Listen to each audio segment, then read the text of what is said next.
আজকে গন্ধকাদালির রেসিপি হবে।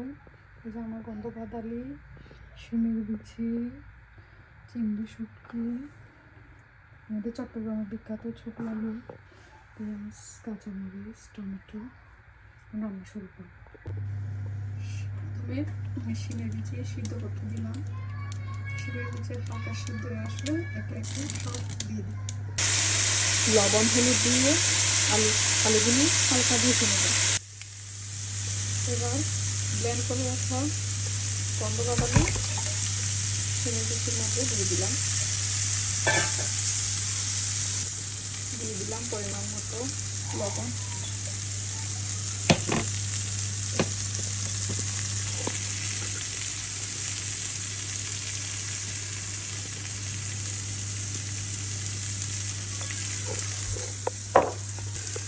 এরপর দিয়ে দিলাম আদা রসুন আগে থেকে ব্লেন্ড করে ফ্রিজ করে রাখা।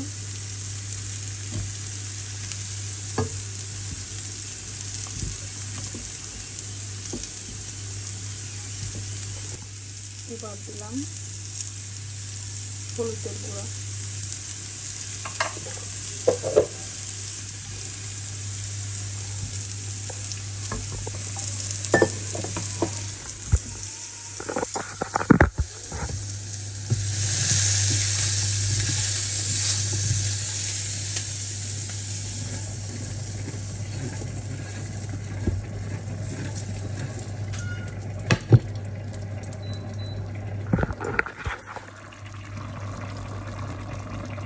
ভেজে রাখা আলুগুলো অ্যাড করে দিলাম। সবজিগুলো একটু তেলের মধ্যে ভেজে নিলাম হালকা, যাতে সুগন্ধিটা তরকারিতে ছড়িয়ে পড়ে।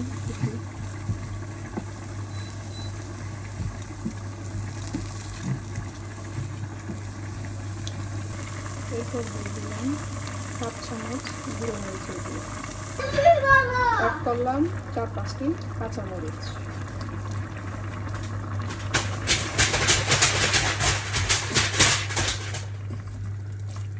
পেঁয়াজগুলো ব্লেন্ড করে এবার পেঁয়াজটা হালকা ব্লেন্ড করে তরকারিতে দিয়ে দিব।